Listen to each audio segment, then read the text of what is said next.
Hai teman-teman, Assalamualaikum warahmatullahi wabarakatuh.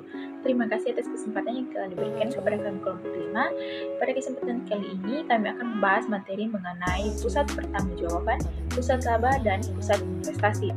Pada kesempatan ini, kami dari kelompok 5 itu beranggotakan 3 orang, yaitu Sherin Stephanie Mangimba, yaitu saya sendiri. Yang kedua ada Adelia Ekananda, dan yang ketiga Feliana Lipatola. Pada submateri kali ini, kami akan membahas 3 materi. Yang pertama itu pusat pertanggungjawaban yang akan dibawakan oleh saya sendiri. Kemudian materi yang kedua pusat laba yang dibawakan oleh rekan saya Adelia Ekananda, dan materi yang terakhir yaitu pusat investasi yang dibawakan oleh Feliana Lipatola. Selamat menyaksikan. Pusat pertanggungjawaban merupakan organisasi yang dipimpin oleh seorang manajer yang bertanggung jawab terhadap aktivitas yang dilakukan. Perusahaan pada dasarnya merupakan sekumpulan pusat-pusat tanggung jawab yang masing-masing diwakili oleh sebuah kotak dalam bagan organisasi. Pusat-pusat tanggung jawab tersebut selanjutnya membentuk suatu hierarki. Pada tingkat terendah adalah pusat untuk seksi-seksi, pergeseran kerja atau worksheet, dan unit organisasi kecil lainnya. Departemen bisnis yang memiliki beberapa unit organisasi yang lebih kecil menduduki posisi yang lebih tinggi dalam hierarki. Dari sudut pandang manajer senior dan dewan direksi perusahaan secara keseluruhan merupakan pusat tanggung jawab, meskipun istilah ini biasanya berkenan dengan unit-unit dalam perusahaan. Nah, materi selanjutnya yaitu pusat laba. Apa sih pusat laba itu? Pusat laba atau profit center sendiri merupakan pusat pertanggungjawaban yang memiliki kewenangan untuk mengendalikan biaya-biaya dan menghasilkan pendapatan, tetapi tidak memiliki kewenangan untuk mengambil keputusan tentang investasi. Pusat laba hanya bertanggung jawab terhadap tingkat laba yang harus dicapai. Nah, laba sendiri merupakan ukuran kinerja yang berguna karena laba memungkinkan manajemen senior untuk dapat menggunakan satu indikator yang komprehensif dibandingkan jika harus menggunakan beberapa indikator. Pusat laba adalah suatu organisasi yang kinerjanya diukur berdasarkan laba, yaitu selisih antara pendapatan dan beban. Bisnis unit biasanya ditetapkan sebagai pusat laba. Selanjutnya, unit fungsional, unit pelayanan jasa, dan unit pembantu dapat pula ditetapkan sebagai pusat laba. Pusat laba tersebut dapat menyediakan output untuk pusat pertanggungjawaban lain atau menerima input dari pusat pertanggungjawaban lain. Oleh karena itu, harus ada penetapan harga atas output atau input yang dipertukarkan. Harga tersebut kemudian dinamakan harga transfer. Keberadaan suatu pusat laba akan relevan ketika perencanaan dan pengendalian laba mengacu kepada pengukuran unit masukan dan keluaran dari pusat laba yang bersangkutan.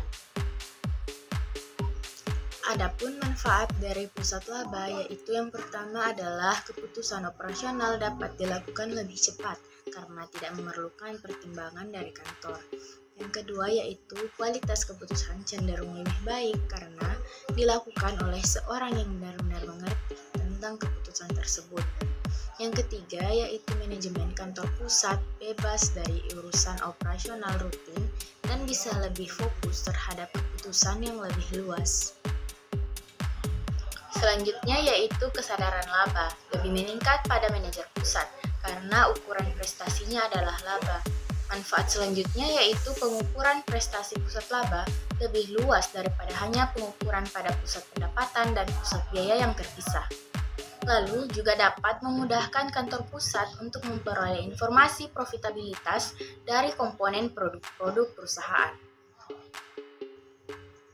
Nah, setelah manfaat dari pusat laba, ada juga kelemahan dari pusat laba, yaitu yang pertama adalah manajemen kantor pusat kehilangan kendali mengenai keputusan yang telah didelegasikan. Yang kedua, manajer pusat laba cenderung hanya memperhatikan laba jangka pendek. Lalu, organisasi yang pada awalnya bekerja sama antara fungsi satu dan fungsi lainnya menjadi bersaing. Dan juga terdapat kemungkinan peningkatan perbedaan pendapat dalam pengambilan keputusan yang dapat menimbulkan pertentangan antar pusat pertanggungjawaban. Lalu, tidak ada yang menjamin bahwa divisionalisasi pada masing-masing pusat laba akan menjamin peningkatan laba perusahaan menjadi lebih optimal. Baik, terima kasih atas kesempatan yang diberikan kepada saya. Di sini saya akan menjelaskan mengenai pusat investasi. Nah, jadi pusat investasi sendiri merupakan pusat pertanggungjawaban yang bertugas untuk mengatur investasi guna mencapai laba seoptimal mungkin. Kemudian kewenangan pusat investasi adalah menyangkut pengelolaan laba yang terdiri atas pendapatan dan biaya yang serta mengelola aset yang dipergunakan untuk memperoleh laba. Kemudian, tujuan pengukuran prestasi suatu perusahaan investasi terdiri dari 3 bagian. Yang pertama, menyediakan informasi yang bermanfaat dalam pengambilan keputusan mengenai investasi yang digunakan untuk manajer, divisi, dan memotivasi mereka untuk melakukan keputusan yang tepat. Dan yang kedua, mengukur prestasi divisi sebagai kesatuan usaha yang berdiri sendiri. Dan yang ketiga, menyediakan alat perbandingan prestasi antar visi untuk penentuan alokasi sumber ekonomi. Kemudian bentuk pusat investasi, di mana bentuk pusat investasi adalah kantor pusat perusahaan atau unit bisnis strategi maupun divisi yang diberi kewenangan atau kebijakan maksimum dalam menentukan keputusan operasi yang tidak hanya berjangka pendek tetapi juga tingkat atau besarannya dan tipe atau jenis investasi. Masalah yang timbul pada pusat investasi adalah berkaitan dengan pengukuran dan tolak ukur prestasi pusat investasi. Yang pertama, pada umumnya tujuan manajer unit usaha adalah memperoleh laba yang memuaskan dari investasi yang ditahankan. Dan yang kedua, laba yang diperoleh berasal dari modal yang ditanam untuk memperoleh laba tersebut. Dan yang ketiga, makin besar modal yang ditanam, belum tentu makin besar pula labanya. Kemudian terdapat metode dalam pengukuran prestasi pusat investasi. Yang pertama, pusat investasi diukur prestasinya dengan menghitung laba yang diperoleh dengan investasinya. Perhitungan ini disebut dengan Return of Investment atau ROI. Kedua, pengukuran prestasi dilakukan dengan menghitung Economic Value Index yang sering disebut juga sebagai residual income. Keuntungan ROI yang pertama, mendorong manajer untuk memberikan perhatian lebih luas terhadap hubungan antara penjual, biaya, dan investasi yang seharusnya menjadi fokus bagi manajemen investasi. Yang kedua, mendorong efisien biaya. Dan yang ketiga, biaya mengurangi investasi yang lebih berlebihan.